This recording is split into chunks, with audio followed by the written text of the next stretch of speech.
15 বছর শাসনের পর একজন নেত্রী তার দেশ থেকে পালিয়ে যাচ্ছে। তিনি মনে করেছিলেন অসংখ্য মানুষ হত্যার পরও তিনি ক্ষমতায় টিকে থাকতে পারবেন।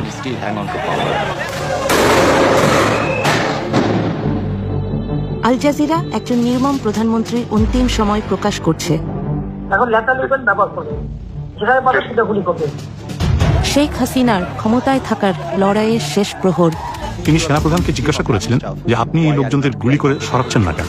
পুলিশ খুব ভালো কাজ করছে, তারা মানুষ মারছে।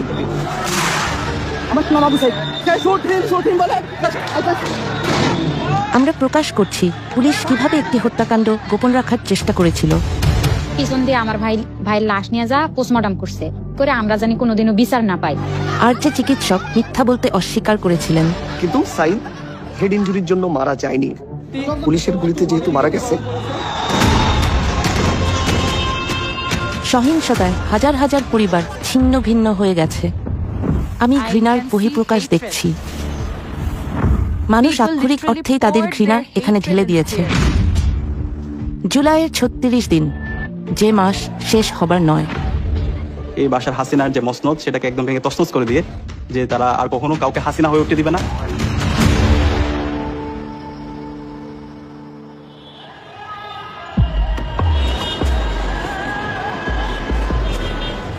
সতেরো কোটি মানুষের দেশ বাংলাদেশ। এর 1/3 তরুণ, কিন্তু তাদের কাজের সুযোগ খুবই সীমিত। রাজনীতিবিদরা এমন কোনো অর্থনীতি তৈরি করবেন যেখানে কাজের সুযোগ সৃষ্টি হবে। তরুণদের অনেকেই একথা বিশ্বাস করে না। 2024-এর জুনে বাংলাদেশের ছাত্ররা সরকারি চাকরিতে মুক্তিযোদ্ধাদের পরিবারের জন্য সংরক্ষিত কোটা ব্যবস্থার অবসান চেয়েছিল। এবং এই কোটার মাধ্যমে তার যারা পছন্দের লোক তাদেরকে মূলত এক্সট্রা ফ্যাসিলিটি দেওয়া হয়, যার ফলে এখানে মেরিটোক্রেসির ভিত্তিতে একজন শিক্ষার্থী তার যে ন্যায্য বুঝে পাওয়ার কথা ছিল সেটা সে পাচ্ছে না। After 11 days, the Indian Air Force are still attacking Dhaka. 71-এর স্বাধীনতার যুদ্ধের পর বাংলাদেশের প্রথম রাষ্ট্রপতি হন শেখ হাসিনার পিতা শেখ মুজিবুর রহমান। যুদ্ধে যারা অংশ নিয়েছিলেন তাদেরকে পুরস্কৃত করার জন্য এই কোটা ব্যবস্থার প্রবর্তন করা হয়। এত যুক্তিহীন, অর্থহীন, তরুণদের জন্য এতটাই ক্ষতিকর যে প্রত্যেকে এটাকে ঘৃণা করত। কিন্তু আপনার বোঝার কোনো উপায় নেই যে এটা এমন কিছুতে পরিণত হবে যা পুরো শাসন ব্যবস্থার পতন ডেকে আনবে। স্বাধীনতা যুদ্ধ এবং সেই যুদ্ধে তার বাবার ভূমিকা হয়ে ওঠে শেখ হাসিনার রাজনীতির মূল বয়ান। তিনি ভাবতেন এই দেশের স্বাধীনতা তার বাবা এনেছে, এই দেশ তার পৈতৃক সম্পত্তি। তিনি ভাবতেন এই দেশ তার রাজতন্ত্র। বাংলাদেশের রাজনীতির ইতিহাস সহিংস। 1975 সালে হাসিনার বাবা এবং পুরো পরিবার একটি রক্তাক্ত সামরিক অভ্যুত্থানে নিহত হন। প্রাণে বেঁচে যান শেখ হাসিনা এবং আওয়ামী লীগকে নেতৃত্ব দিয়ে ক্ষমতায় ফিরে আসেন 1996 সালে। তার 15 বছরের বক্তৃতাগুলো দেখুন। প্রায় প্রতিদিন, প্রতিটি বক্তৃতা, তার বক্তৃতার তৃতীয় বা চতুর্থ প্যারায় তিনি তার বাবা, তার মায়ের হত্যাকাণ্ড, তার পরিবারের ত্যাগের কথা বলতেন। তিনি ভেবেছিলেন দেশ শাসন করা তার জন্মগত অধিকার।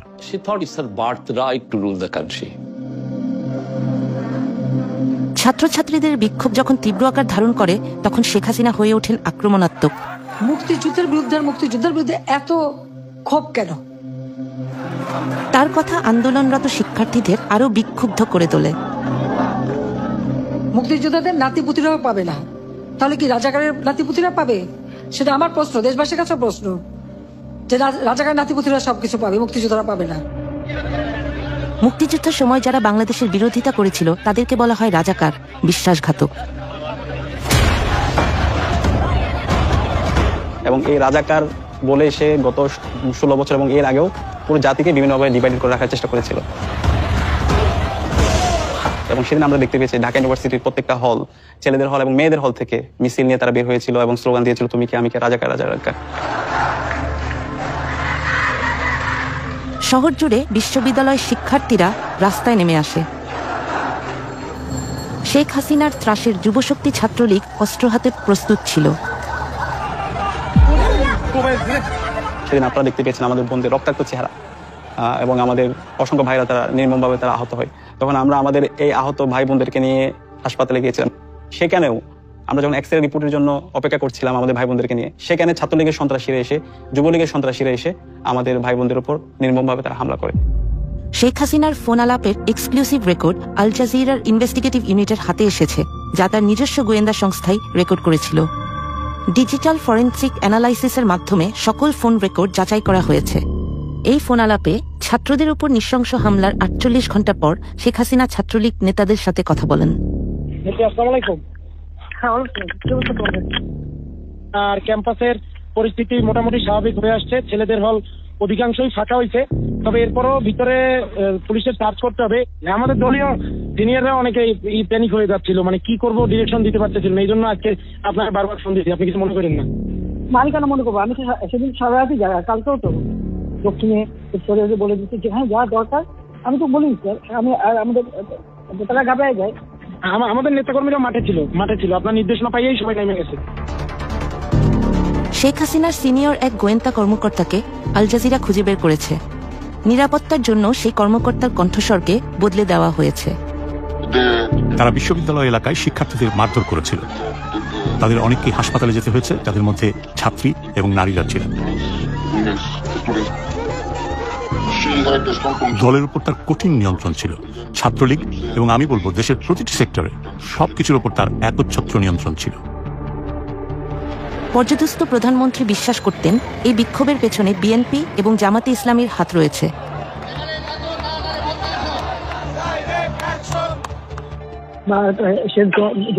পিছনে তো সবচেয়ে আশঙ্কাজনক হলো যে সব এর পিছনে তো অন্য একটা শ্রেণী কাজ করতেছে দেখে, কারণ যারা জঙ্গি সন্ত্রাসী তাদেরকে আমরা কোনো সুযোগই দিতে চাই না। এটাই বেস্ট ডিসিশন হয়েছে, বেস্ট ডিসিশন। হয়তো আমি তো জানি, আমরা তো আন্দোলন সংগ্রাম করে পড়তে আসছি। নিজের গোয়েন্দা কর্মকর্তাদের তিনি বিশ্বাস করতেন না। আমি বললাম, স্যার, এই যে রাস্তায় আপনার বিরুদ্ধে লোকজন দেখছেন, এরা সাধারণ মানুষ। এদের অনেকেই কোনোদিন রাজনীতি করেনি। এরা সাধারণ মানুষ, এরা সাধারণ শিক্ষার্থী।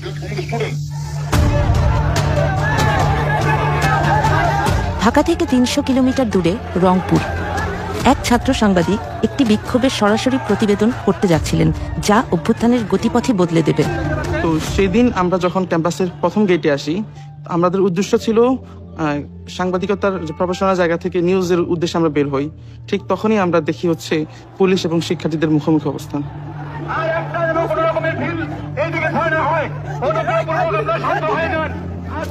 পুরো ঘটনা যখন আমি নিজে ভাবি, পুরো ঘটনাটা আমার কাছে মনে হচ্ছে ওরা আবু সাইদ টার্গেট ছিল শুরু থেকেই।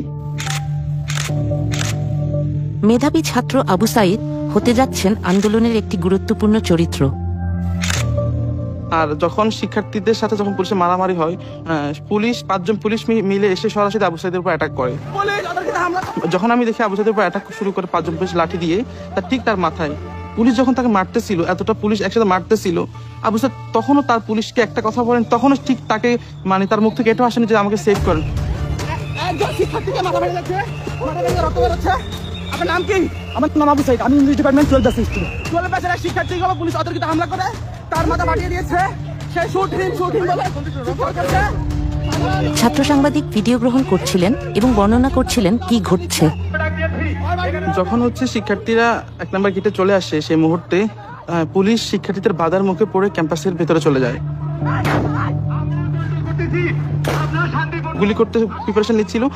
তার পাশে যিনি ইনস্ট্রাকশন দিচ্ছিল, উনি যখন এটা বুঝতে পারে, তখন হচ্ছে উনি গুলি করার জন্য ওনাকে নিষেধ করে।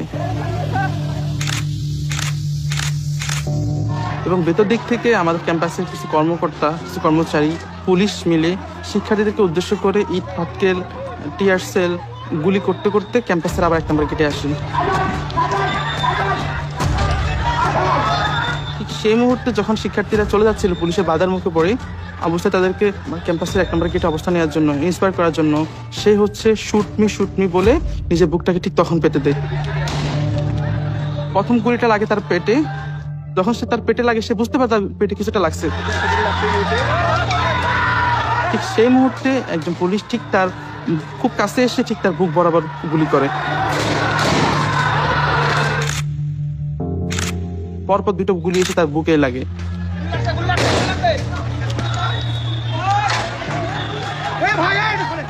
শিক্ষার্থী গুলিবিদ্ধ হয়ে লুটিয়ে পড়েছে, ওকে ধরার জন্য কেউ আসছে না। সাধারণ শিক্ষার্থীরা দ্রুত এগিয়ে আসেন। সেই মুহূর্তে পুলিশ যে 4-5 জন আমরা ছিলাম, আমরা আবু সাইদ ভাইকে নিয়ে যাওয়ার জন্য নিয়ে যাচ্ছিলাম। ঠিক আমরা যাতে আবু সাইদ ভাইকে না নিয়ে যেতে পারি, যাতে সেখানেই মারা যায়, পুলিশের উদ্দেশ্যটা ছিল ঠিক এরকম। তাদের এরকম একটা ক্রিয়েট করছিল তার পরিবেশটা, ঠিক তারা সেই উদ্দেশ্যে আবার আমাদেরকে গুলি করে।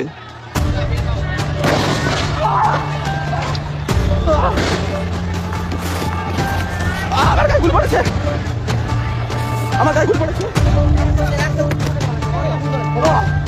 আমরা আহত হই, আমরা যদি এখানে আবু সাইদের মতো পড়ে যাই। আপনারা দেখেন আমার গায়ে গুলি পড়েছে, পুলিশ সাধারণ শিক্ষার্থীদের পাশাপাশি সাংবাদিকদের উপর গুলিবিদ্ধ করেছে, সাংবাদিকের উপর গুলি করেছে। সে গুলিবিদ্ধ হওয়ার এবং আবু সাইদ ভাইকে সেই অবস্থা থেকে আমরা সবাই করে নিয়ে যাই। আবু সাইদ যে তার 2 হাতকে প্রসারিত করে সে বলেছিল বুকের ভিতর অনেক ঝড়, বুক পেতেছে গুলি কর। আবু সাইদের শাহাদাতটা ছিল আমাদের জন্য সোর্স অফ ইন্সপাইরেশন। সে যেভাবে তার 2 হাতকে প্রসারিত করে শহীদ হয়েছে, তখন আমরা প্রত্যেকে প্রতিজ্ঞা করেছিলাম আমরা প্রত্যেকে একজন আবু সাইদ হব। আবু সাইদকে হত্যার ভিডিওটি ভাইরাল হয়ে যায় এবং সমস্ত শিক্ষার্থীরা সেই সময় খুবই ক্ষুব্ধ হয়। তারা ভাবে যদি নির্দোষ আবু সাইদের সাথে এটি ঘটে থাকে, তবে আমাদের সাথেও একই রকম ঘটনা ঘটতে পারে। আবু সাইদের মৃত্যু সরকারকে বেশ চাপে ফেলে দেয়। শেখ হাসিনা জাতির উদ্দেশ্যে ভাষণ দেন। হত্যাকাণ্ড সহ যে সকল অনভিপ্রেত ঘটনা ঘটেছে, সুষ্ঠু ও ন্যায় বিচারের সাথে সে সকল বিষয় বিচার বিভাগীয় তদন্ত করা হবে।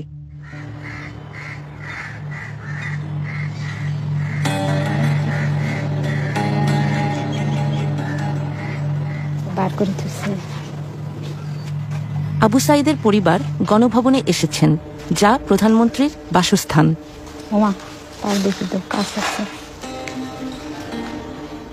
দেখি মনে হচ্ছে যে আমার নামে, ছেলের নামে সারা জায়গায় ছড়ে গেছে এবং হাসিনের এই গণভবন সাজসজ্জিতে সাজানো ছিল, এগুলো এখন নিশ্চিহ্ন হয়ে গেছে, ভাঙচুর হয়ে গেছে। এখন তো হয়েছে ছাড়া বাড়ির মতো, তাই নয়? খুব নস্বাদ হওয়া, ধুলিস্বাদ হওয়া। মনে করেই তার বন্ধুরা এখানে ভাইয়ের নামটা লিখছে, অনেক ভালো লাগছে ভাইয়ের নামটা দেখে। ভাইয়া অনেক ভালো ছিল, সাদা মনের ছিল। পিছন দিয়ে আমার ভাইয়ের লাশ নিয়ে যা পোস্টমর্টম করছে, যে ওনারা চাইছিল যে আঘাতের মাধ্যমেই তার সহপাঠীরা যে ঢিল ছোড়াছুরি করছে ওগুলো পায়াই আর কি মারা গেছে আবু সাইদ ভাই, এরকম রিপোর্ট বের করতে চাইছিল। আবু সাইদ যেদিন নিহত হন সেদিন হাসপাতালে কর্তব্যরত ছিলেন ডাক্তার ইসলাম। সাইদের মৃত্যু হয়েছে মাল্টিপল প্লেট ইনজুরিতে এবং ইন্টারনাল হেমোরেজের ফলে তার মৃত্যু হয়েছে শটগান ইনজুরিতে, শটগানের গুলিতে, এবং এটা হোমিসাইডাল। এটাই যদি ডাক্তারের চূড়ান্ত সিদ্ধান্ত হতো, তাহলে শেখ হাসিনার সরকারের জন্য অত্যন্ত ক্ষতিকর হতো। আমার মনে হয়েছিল যে পুলিশ আসলেই ব্যাপারটা সিরিয়াস ভাবে রিয়েলাইজ করেছে, যেহেতু এটা এক্সট্রা জুডিশিয়াল কিলিং ছিল। পুলিশ ফেসে যাচ্ছে যে পুলিশ গুলি করে মেরে ফেলছে, এই জন্য তারা চাচ্ছিল যে আমি যেন হেড ইনজুরিটাকে ফোকাস করি। আল জাজিরার হাতে আসা গোপন কল রেকর্ডিং থেকে জানা যায় যে হাসিনার সবচেয়ে বিশ্বস্ত মিত্র সালমান এফ রহমান পুলিশ প্রধানকে ফোন দিয়েছেন। হ্যালো, আচ্ছা মামুন, ওই যে রংপুরে যে আবু সাইদ যে মারা গেল, ওর পোস্টমর্টম হয়েছে? রিপোর্ট পাইছেন আপনারা? এখনো পাইনি। চিকিৎসক ইসলামকে প্রচুর চাপের সম্মুখীন হতে হচ্ছিল। সাইদের গুলিবিদ্ধ হওয়ার পর থেকেই 3টার পর থেকে পুলিশ আমার সাথে যোগাযোগ করে। আমার কাছে অনেক দিক দিয়ে ফোন আসছিল যে অটোপসি হচ্ছে কিনা, হবে কিনা। এখনো পান নাই কেন? এত সময় লাগে কেন? এটা আমাদেরকে দেয় নাই স্যার, মানে আমাদের সাথে তো ওরা লুকোচুরি খেলে। এবং পুলিশের ঊর্ধ্বতন কর্মকর্তারা 4:30 5টার পর থেকে আমার সাথে কথা বলতে শুরু করে এবং তারা এটা খুব গুরুত্বের সাথে করে, যেহেতু লাইভ প্রোগ্রামে গুলি হয়েছে সারা বিশ্ব, এবং তারা আমাকে বলে যে দ্রুত পোস্টমর্টমটা করে দিয়ে যেন আমি লাশটা ডিসপাস করে দিই, এবং এটাও বলে যে সাইদের মাথায় কিন্তু আঘাত হয়েছে, এটাকে আপনি ফোকাস করবেন বেশি। বডি পোস্টমর্টম করা হয়েছে তো? করা হচ্ছে। তো রংপুর মেডিকেল করেছে, আমাদেরকে পোস্টমর্টম রিপোর্ট দিতে সময় লাগবে কেন? যদি করে থাকে লুকিচুরি কে খেলতেছে? রংপুর মেডিকেল? রংপুর মেডিকেল রিপোর্টে আসলে রিপোর্ট আমাকে 5 বার লিখতে হয়েছে। রিপোর্ট আমি প্রতিবার রিপোর্ট লিখি, জমা দিতে যাই, পুলিশের মনোপুত হয় না। শেখ হাসিনার গোয়েন্দা সংস্থার প্রধানরাও মেডিকেল রিপোর্টটি সংগ্রহ করার চেষ্টা করছিলেন। প্রধানমন্ত্রী আমাকে বললেন যে আবু সাইদ গুলিতে মারা যাননি। আমি ডাক্তারদের কাছ থেকে রিপোর্টটা পাচ্ছিলাম না। আমি চেষ্টা করেছি রিপোর্টটা নিতে, কিন্তু ডাক্তাররা রিপোর্টটা লিখতে অনাগ্রহী ছিলেন। আমরা বললাম কি হয়েছে, এটাও আমাদের সাথে বলতে গিয়ে অনেক সময় আছে না যে একটা কিছু হইলে এরপরে আমাদেরকে আমরা তো কিছু হইলে বলি যে এই ডাইমেনশনে যাচ্ছে আমরা এইভাবে প্রস্তুত আছি, এরকম তো কিছু আছে, ওরা আমাদের সাথে কোনো কথাই বলে। আচ্ছা দেখি আমি দেখি। এটা ফোন কলটা আমি আজকেই প্রথম আপনাদের মাধ্যমে জানতে পারলাম, কিন্তু আমার যেটা মনে হয়েছে যে এটা সরকারের সর্বোচ্চ মহল থেকেই আবু সাইদের রিপোর্টকে মানে টেম্পারিং করার সর্বোচ্চ চেষ্টা করা হয়েছে।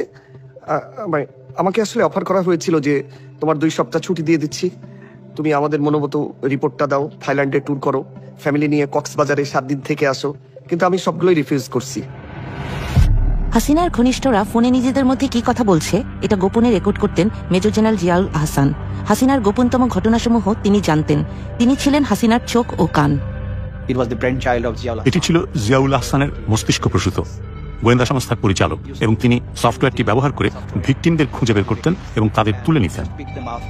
কিন্তু আসলে এটি ব্যবহার করা হয়েছিল বিক্ষোভকারীদের শনাক্ত করতে বা তাদের খুঁজে বের করতে। যেসব রাজনৈতিক নেতাদের তারা অপহরণ করেছে এবং তাদের জোরপূর্বক গুম করেছে। তিনি তাকে বিশ্বাস করতেন, তিনি তার উপর আস্থা রাখতেন। সে ছিল ক্ষমতাবান, তার মনোভাব নিষ্ঠুর। এই গোয়েন্দা কর্মকর্তা এখন হত্যা মামলার আসামি। হাসিনার আমলে তিনি 1000 খানেক হত্যার সাথে জড়িত ছিলেন। তদন্তকারী অফিসাররা এমনটাই মনে করেন। ইতিমধ্যেই আমরা তথ্য পেয়েছি যারা গুমের শিকার হয়েছিলেন সে নিজেই তাদেরকে হত্যা করেছে। সে তার দলবল ব্যবহার করে তাদের আটক কেন্দ্র থেকে অন্য কোথাও নিয়ে গিয়ে হত্যা করেছে, এবং অনেক সময় মৃতদেহগুলো সিমেন্টের বস্তা দিয়ে বেঁধে নদীতে ফেলে দেওয়া হয়েছে। হাসিনা 50টিরও বেশি মোবাইল ফোন ব্যবহার করতেন, তবুও তার কথা রেকর্ড হতো। কিছু ক্ষেত্রে অন্য পক্ষ বলছিল যে আমাদের টেলিফোনে এই বিষয়ে আলোচনা করা উচিত নয়, আর উত্তর দিচ্ছিলেন প্রধানমন্ত্রী, হ্যাঁ আমি জানি এটা রেকর্ড করা হচ্ছে, কোনো সমস্যা নেই। এটা ভাগ্যের পরিহাস। তিনি অন্যদের জন্য খুব গভীর খাদ খনন করেছেন, সেই খাদে এখন তিনিই পড়েছেন।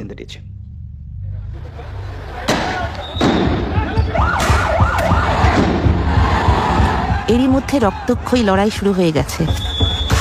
শত শত তরুণ বিক্ষোভকারীকে গুলি করে হত্যা করা হয়েছে, আহত হয়েছে হাজার হাজার মানুষ।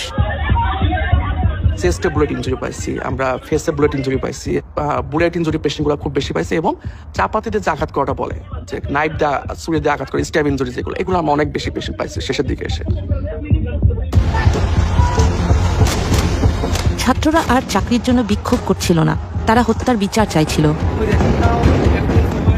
তারা আর কোনো হাসিনার গুলি অথবা কোনো তার ল এনফোর্সমেন্ট এজেন্সির যে হচ্ছে গুলি, এগুলোকে কোনো কিছুকে তারা তোয়াক্কা করছে না। তারা হাসিনার পতনের দাবিতে তারা সামনের দিকে এগিয়ে যাচ্ছিল। আত্মবিশ্বাস ছিল আমরাই এক্ষুনি হাসিনার পতন নিশ্চিত করব।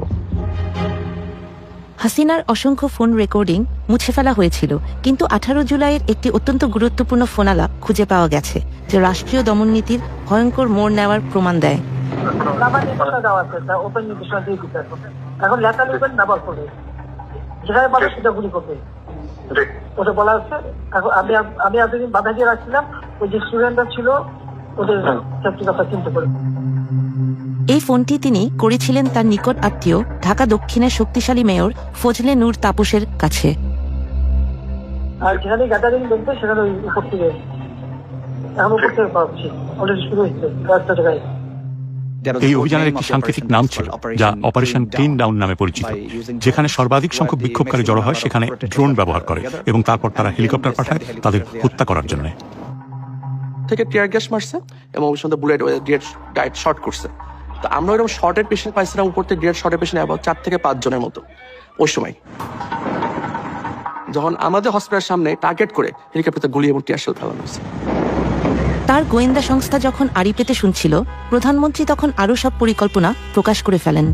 সেনাপ্রধানের সাথে কথা বলছি, ওরা রেডি থাকে, ঠিক আছে, এখন তো আমরা করলো ইয়ে করছি, যখন ছবি নিচ্ছি। কিছু ছবি দেখে পাকড়াও করা যায় না রাতের মধ্যে? সবগুলিকে অ্যারেস্ট করতে বলছি রাত্রে। পাকড়াও করলে না, ওটা বলা হয়, ওটা র্যাব, জিএফআই সবাইকে বলা হয়েছে যে যেখান থেকে টিকিট অফার ধরে ফেলছে। শিক্ষার্থীদের হত্যার জন্য আওয়ামী লীগ সরকারের বিরুদ্ধে মামলা লড়ছেন তাজুল ইসলাম। এটা সত্যিই বিস্ময়কর ছিল। একটি গণতান্ত্রিক দেশের প্রধানমন্ত্রী হিসাবে তিনি বিক্ষোভকারীদের হত্যার নির্দেশ দিচ্ছেন, বেশিরভাগই তরুণ ছাত্র, এবং তিনি নির্দেশ দিচ্ছেন প্রাণঘাতী অস্ত্র ব্যবহার করে এই লোকদের হত্যা করার জন্য। 19 জুলাই শেখ হাসিনা সেনাবাহিনীকে রাস্তায় নামার নির্দেশ দেন। সে ছিল খুব লম্বা এবং সুদর্শন। যখন সে তার বন্ধুদের সাথে থাকতো, তখন তাকে সবসময় মনে হতো সে যেন নিজেই একটা মিনার। এসব নৃশংসতা 19 বছর বয়সী মাহমুদুরকে দারুণভাবে প্রভাবিত করে।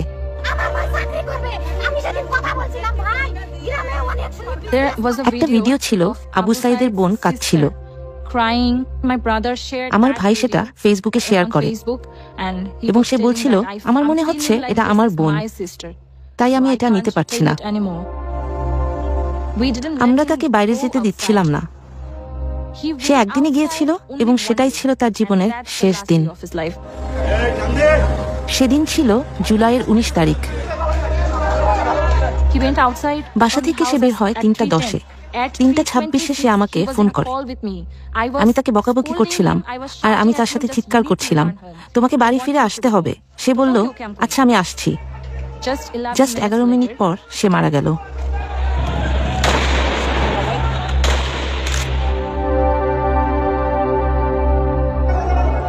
মাহমুদুরের মরদেহ নিকটস্থ হাসপাতালে নেওয়া হয়। আরো 5টা লাশের সাথে আমার ভাইটা ছিল। এ যেন স্ট্রেচারে রক্তের সাগর। আমার মনে হচ্ছিল একটা দুঃস্বপ্ন দেখছি। এটা সত্যি হতে পারে না। আমি কোথায়? এটা কি কোনো যুদ্ধ হচ্ছে? সে আমাদের পরিবারের রত্ন ছিল, আমাদের একমাত্র স্বপ্ন, একমাত্র দামি জিনিস। আসলে সে আমাদের পরিবারের ভবিষ্যৎ ছিল। বিক্ষোভ যখন তীব্র আকার ধারণ করছিল, শেখ হাসিনা দেশের ব্যবসায়ী ও শীর্ষ রাজনীতিবিদদের সাথে দেখা করেন। তিনি ছিলেন একরোখা। ডিজিটাল বাংলাদেশ তো আমারই করে দেওয়া। আজকে সেই ডাটা সেন্টার থেকে শুরু করে সব কিছু পুড়িয়ে দেওয়া হয়েছে, সাবমেরিন কেবলটা পর্যন্ত নষ্ট করা হয়েছে। আজকে কারফিউ দিতে আমরা বাধ্য হয়েছি মানুষের জানমাল রক্ষা করার জন্য। ইন্টারনেট সংযোগ বিচ্ছিন্ন হবার কারণে তিনি বিক্ষোভকারীদের দোষারোপ করেছিলেন। হঠাৎ করে ইন্টারনেট ব্ল্যাকআউট। এর আগে আমরা সহজেই অনলাইন ইন্টারনেটের মাধ্যমে সবার সাথে যোগাযোগ করতে পারছিলাম। এই মুহূর্তের মধ্যে আমরা একটা অফলাইন নেটওয়ার্ক তৈরি করেছিলাম। আমরা কিছু এক্সট্রা ডিভাইস কিনে রেখেছিলাম এবং কিছু এক্সট্রা সিম, এবং আমরা যখন মিছিল করছিলাম সেই সময় হেলিকপ্টার থেকে হাসিনা এবং তার যে ল এনফোর্সমেন্ট এজেন্সি তারা আমাদের উপর গুলি করছিল। তো এই সময়ে একই সাথে মাটির আন্দোলন সমন্বয় করা এবং পরবর্তী দিনে কর্মসূচি প্রণয়ন করা, সেটা ছিল আমাদের সবচেয়ে গুরুত্বপূর্ণ কাজ। কিন্তু ছাত্রলীগ নেতাদের সাথে তার এক ধারণ করা ফোনালাপে সাবেক প্রধানমন্ত্রী এক ভিন্ন চিত্র তুলে ধরেন। আর ওই বিটিআরসি বন্ধ করছে, আমি ইন্টারনেট বন্ধ, দেখি সাইকেল সাহেব যদি প্রবলেম ঠিক হবে, তোমরা বলো আন্দোলন পোয়াইছে, এটা শেষ ঠিক হতে অনেক সময় লাগবে। আল জাজিরা একটি গোপন সরকারি নথি পেয়েছে যা প্রকাশ করে কে বাংলাদেশকে ইন্টারনেট থেকে বিচ্ছিন্ন করেছে। জুলাইয়ের 15 তারিখে বাংলাদেশের টেলিযোগাযোগ কর্তৃপক্ষ ঢাকার বিভিন্ন বিশ্ববিদ্যালয় এলাকায় ইন্টারনেট সংযোগ বন্ধ করে দেয়। পরের দিন পর্যন্ত তারা 59টি বিশ্ববিদ্যালয় ওয়েব অ্যাক্সেস, ব্লগ এবং 2 শতাধিক সাইটে প্রবেশ বন্ধ করে দেয়। 18 জুলাই থেকে শেখ হাসিনার গোপন পর্যবেক্ষণ ইউনিট এনটিএমসি সমগ্র ওয়েব অ্যাক্সেসের উপর নিয়ন্ত্রণ নিয়ে ফেলে। পরের কয়েক সপ্তাহ ধরে তারা একের পর এক সোশ্যাল মিডিয়া সাইট বন্ধ করে দেয়। কিন্তু সহিংসতার ভিডিও তখনও বাইরের বিশ্বে পৌঁছাতে পারছিল। শেখ হাসিনার একটি পরিকল্পনা ছিল। শেখ হাসিনা ঢাকা উত্তর সিটি কর্পোরেশনের মেয়র আতিকুল ইসলামের সাথে কথা বলছিলেন। তিনি এমন প্রচারণা চাইছিলেন যাতে বোঝানো যায় সহিংসতার আসল ভুক্তভোগী হলো তার সমর্থকরাই। তাহলে আমি আপনার কাছে আমি ইয়া করে দেন আপা, আমি সব পাঠাই দিতে পারবো। আমাদের C40 হোল ওয়ার্ল্ডের মেয়রদের ফোরাম সাদেক খানের নেতৃত্বে, ওরাও বলছে কি করতে পারি বলো। আমি সাদেক খান তো আমার সাথে ক্লোজ ফ্রেন্ড, লন্ডনের মেয়র। কথা বলো, ওর সাথে কথা বলো। এইসবই সবকে আবার ওখানে পাঠানো আছে, মানে সব অ্যাম্বাসেডারদের কাছে মোটামুটি দেওয়া আছে। না এটা ভালো বলছেন, আমাদের গ্রুপে আছে, আপনি তো পাঠাচ্ছেন, আমি মেয়রদের কাছে পাঠিয়ে দিলেন না। কিন্তু দৈনিক ছাত্র হত্যার তথ্যসমূহ কিছুতেই ধামাচাপা দেয়া যায়নি। ওই সময় আমরা অনেক ইনজুর্ড পেশেন্ট পাইছি, অনেক খুব গ্রিভিয়াসলি হার্ট পেশেন্ট যেগুলো হয়েছে, তার সেসব পেশেন্টগুলো আমরা পাইছি ওই সময়, এবং তাদের অবস্থা মানে খুবই খারাপ। আমরা ওই সময় খারাপ ছিল, এবং ওই সময় পেশেন্টগুলার আমরা বেশিরভাগই পাইছিলাম বুলেট ইনজুরি। এবং মৃতের সংখ্যা বাড়ার সাথে সাথে মানুষের ক্ষোভও বাড়ছিল। সরকার ক্রমেই জনসমর্থন হারাচ্ছিল। কয়েকদিন পরে হাসিনা এই গণভবনে নিয়ে আসলো বাধ্য করে, সব প্রশাসনেরা নিয়ে গাড়ি যাওয়া আসে, থাকা খাওয়া সব ফ্রি, চলো তোমার যাওয়াই নাই। বিক্ষোভে নিহতদের পরিবার যারা তাদের সন্তান হারিয়েছেন তাদের সাথে শেখ হাসিনা দেখা করার আয়োজন করলেন। বুঝি নাই, মূর্খ মানুষ তো। বুঝি নাই কি, বাধ্য করে আনছে, তো না আসলে হয়তো অন্য অত্যাচার করলেই হয়। না, আমরা ওই জায়গায় বসেছিলাম, মানে জায়গাটা ছিল ওই জায়গায়, আমাদেরকে সামনে বসতে দিছিল। তো তখন শেখ হাসিনা আসিয়ে মানে একটা লিস্ট করা ছিল শহীদ ফ্যামিলির, তো ফার্স্টে আমাদের নাম ছিল। তো আমরা ওখানে ছিলাম, আমরা দাঁড়াইছিলাম, তো শেখ হাসিনা আমাদের কাছে আসছিল। তখন ওনারা বললো যে হ্যাঁ তোমার ভাইয়ের বিচার আমরা করবো, এটা তদন্ত করে আমরা দেখতেছি কে মারলো কি করলো। তখন আমি বলছিলাম যে আমার ভাইয়ের যে পুলিশে গুলি করে মারছে এটা তো ভিডিও ফুটেজে দেখাই যাইতেছে, এটার আবার তদন্তর কি দরকার। কারণে আসাটা অনেক ভুল হয়েছে, সবাইকে ডাকছে বা সবাইকে কিছু দিছে, কিন্তু সঞ্চয়পত্র দিছিল। তো তখন আমরা বুঝতে পারছি যে এখন হাসিনা প্রচার করবে যে আবু সাইদ ভাইয়ের ফ্যামিলি মানে তাদের কোনো আক্ষেপ নাই, ওনাদের ছেলে মারা গেছে, ওনারা মানে মীমাংসা হয়েছে, এরকম একটা কিছু বুঝাতে চাইছে। তখন আমরা যখন বুঝতে পারলাম তখন আমাদেরকে নিজেদেরকে অনেক খারাপ লাগছিল। তখন আমরা মনে করছি আমার ছেলেটা কে মারলি, তা আমরা মনে করছি আমার ছেলে হাসিনাই হত্যা করবে করছে পুলিশের, তাছাড়া আমার ছেলে মারতে পারে না। আমি নিশ্চিত তাদের প্রত্যেককে জোর করা হয়েছিল। কেউ তো তার পরিবারের সদস্যদের খুনিদের সাথে মিলিত হতে চায় না, তাই না? অন্য পরিবারগুলো এই সাক্ষাতে যেতে অস্বীকৃতি জানালেন। যখন আমি এখানে ঢুকলাম আমি ঘৃণা দেখতে পাচ্ছিলাম। যত কিছু আমি এখানে দেখতে পাচ্ছি শুধুই ঘৃণা। আমাদেরকেও এখানে আসতে বলা হয়েছিল। তিনি সব পরিবারের সদস্যদের সাথে দেখা করবেন এবং ক্ষতিপূরণ বা এরকমই কিছু দেবেন। আমরা কেন ক্ষতিপূরণ নেব? কিসের ক্ষতিপূরণ? আমার পুরো পরিবার ধ্বংস হয়ে গেছে, তার ক্ষতিপূরণ? আপনি কি পারবেন আমার মায়ের প্রতিদিনের কান্নার ক্ষতিপূরণ দিতে? তাই আমরা কোনো ক্ষতিপূরণ গ্রহণ করিনি, এখানে আসার প্রস্তাবেও রাজি হয়নি।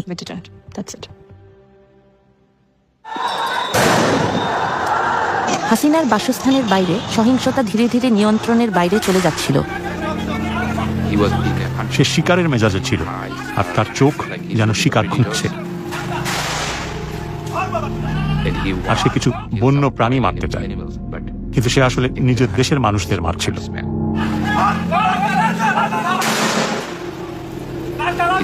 তার নামের ফলকটি আমি খুঁজে পেয়েছি, যার নাম রেদওয়ান। সে ছিল স্পেশাল সিকিউরিটি ফোর্সের সদস্য। সে শেখ হাসিনার জন্য কাজ করত। সে কিভাবে গুলি করতে পারে নিজের দেশের লোককে? তার কাছে AK রাইফেল ছিল এবং সে ছাত্রদের লক্ষ্য করে গুলি চালাচ্ছে। আমি তাকে জিজ্ঞাসা করেছিলাম, এটা কি ধরনের রাইফেল? এটা কি অ্যাসল্ট রাইফেল? এটা কি প্রাণঘাতী? তিনি হ্যাঁ বলেছিলেন। তদন্ত সংস্থা তার সাক্ষাৎকার নিয়েছে, জিজ্ঞাসাবাদ করেছে এবং সে বলে, আমি কিছু লোকের সাথে কথা বলেছি। সে সরকারের উচ্চপদস্থ কর্মকর্তাদের কাছ থেকে নির্দেশনা নিচ্ছিল। সে একটি উদাহরণ স্থাপন করার চেষ্টা করছিল এবং দেখানোর চেষ্টা করছিল যে সে শেখ হাসিনার প্রতি কতটা অনুগত। সেদিন তখন পর্যন্ত আমরা জানতে পেরেছিলাম যে প্রায় 20 জনেরও বেশি লোককে হত্যা করা হয়েছে। এখন শেখ হাসিনার সেনাবাহিনীর ভেতরেও একটি ঝড় দানা বাঁধছিল।